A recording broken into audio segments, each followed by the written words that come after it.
देखिए 9 नंबर दिया है बिंदु 2 3 की दूरी मूल बिंदु से। तो मूल बिंदु से दूरी है तो इसी का स्क्वायर कर देंगे, 2 का स्क्वायर और 3 का स्क्वायर। 2 का स्क्वायर 4 और 3 का स्क्वायर 9, तो 9 और 4 कितना 13, तो √13 ऑप्शन हो जाएगा। बिंदु 4 3 किस पाद में है, मतलब किस चतुर्थांश में है, तो दोनों प्लस में है तो प्रथम चतुर्थांश।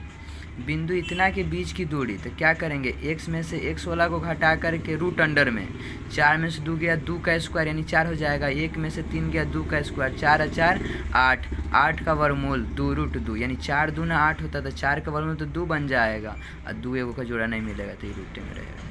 किसी बिंदु की y अक्ष से दूरी उस बिंदु का कहलाता है।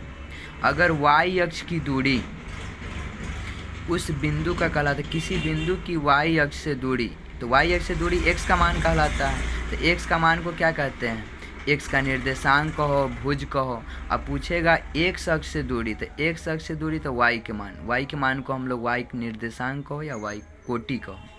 किसी बिंदु को x अक्ष से दूरी, देखो यहाँ भी है, किसी बिंदु की x अक्ष से दूरी, तो x अक्ष से दूरी यानी y का मान, तो y के मान को हम लोग क्या बोलते हैं, कोटि बोलते हैं। बिंदु P और Q के बीच की दूरी क्या होगा, तो दूरी सूत्र होता है √x2, यहाँ पे थोड़ा गलत कर दिया है, x1 माइनस x1 का स्क्वायर यानी x में से x वाला का स्क्वायर और y में से y वाला का स्क्वायर, तो यानी x2 यहाँ होना चाहिए, x2 माइनस x1 का स्क्वायर। बाकी ऑप्शन जो है गलत है सब जो है।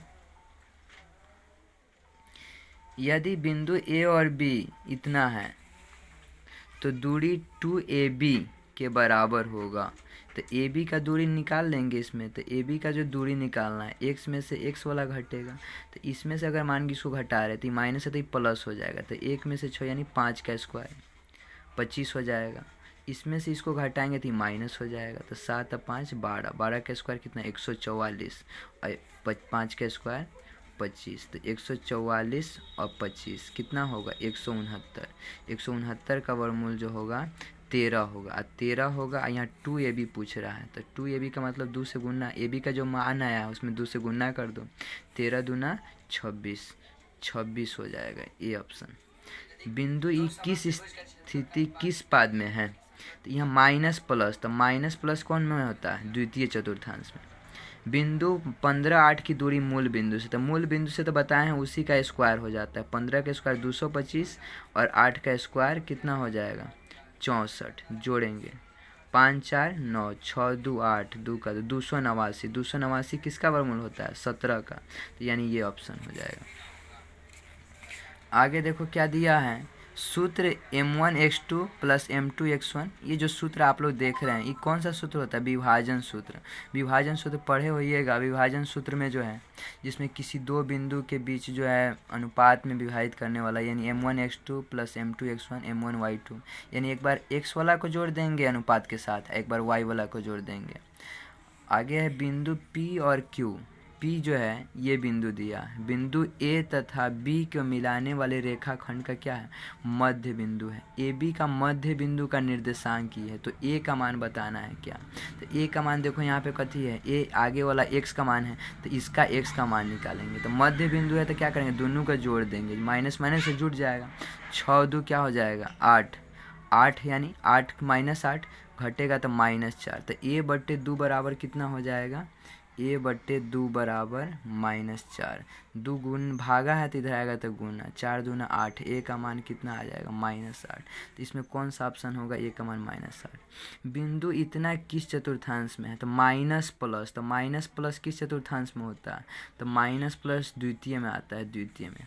अगर इसका 4 गो चतुर्थांश होता है, पहला पूछेगा प्लस प्लस होगा प्रथम, माइनस प्लस द्वितीय, माइनस माइनस तृतीय, प्लस माइनस चतुर्थांश। इसी के अनुसार संख्या जो भी रहे, अगर दोनों प्लस में है तो प्रथम चतुर्थांश, पहला माइनस में दूसरा प्लस में द्वितीय, दोनों माइनस में है तृतीय, पहला प्लस x का मान y का मान माइनस तो चतुर्थांश। बिंदु इतना तथा इतना को मिलाने वाले रेखाखंड के मध्य बिंदु, मध्य बिंदु का निर्देशांक क्या होगा, तो मध्य बिंदु हम लोग जानते हैं, फिर सेम बात दोनों को जोड़ देंगे, जोड़ेंगे तो क्या है माइनस में प्लस में घट जाएगा, -4 हो जाएगा, 4 में 2 से भाग देंगे कितना -2, तो -2 देखो कौन, पहला ऑप्शन ये वो दिखाई दे रहा है खाली माइनस वाला, तो यही ऑप्शन सही होगा। आगे देखो बिंदु ए और बी को मिलाने वाले ई भी मध्य बिंदु का निर्देशांक पूछ रहा। तो 4 और 6 10, 10 का आधा 5, तब 5 कौन ऑप्शन में, 2 गो में, तो एगो इसको भी जोड़ लेंगे, 5 5 10, 10 का आधा 5, 5 5 बी ऑप्शन। मूल बिंदु का निर्देशांक हम लोग जानते हैं 0 0, मूल बिंदु का निर्देशांक क्या होता है 0 0। पी की मूल बिंदु से दूरी, तो मूल बिंदु से क्या होता है, जो बिंदु दिया है उसका स्क्वायर हो जाएगा रूट में, एक्स का स्क्वायर और वाई का स्क्वायर, एक्स का स्क्वायर और प्लस वाई का स्क्वायर, बी ऑप्शन सही हो जाएगा। बिंदु ए बी और सी संरेखी है, तो ए का मान क्या होगा, तो संरेखी होता है यानी उसका क्या होगा, क्षेत्रफल जो है 0 आएगा। तो इसको संरेखी x1 into y2 minus y3 plus, यानी हम इस पर सूत्र बनाएंगे x1 into y2 minus y3 plus x2 into y3 minus y1 plus x3 into y1 minus y2, इतना बराबर 0 लिख करके बनाएंगे तो हमारा जो है 7 आएगा। 3 बिंदु संरेखी होंगे यदि उनके बने त्रिभुज का क्षेत्रफल बराबर होगा। तो संरेखी का मतलब कथी है, त्रिभुज का क्षेत्रफल क्या आ जाए 0 आ जाए, त्रिभुज का क्षेत्रफल 0 आता है तभी ना संरेखी होता है।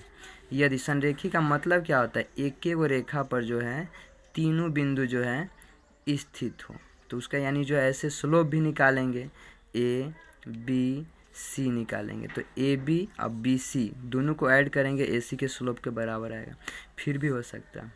इतना दिया है बिंदु समबाहु त्रिभुज के शीर्ष है, तो पी का मान क्या होगा, तो समबाहु त्रिभुज है तो क्या होगा, जितना ये दूरी उतना ही ये दूरी होगा, तो डिस्टेंस पे निकालेगा तो प्लस √3 आएगा जो है इसका।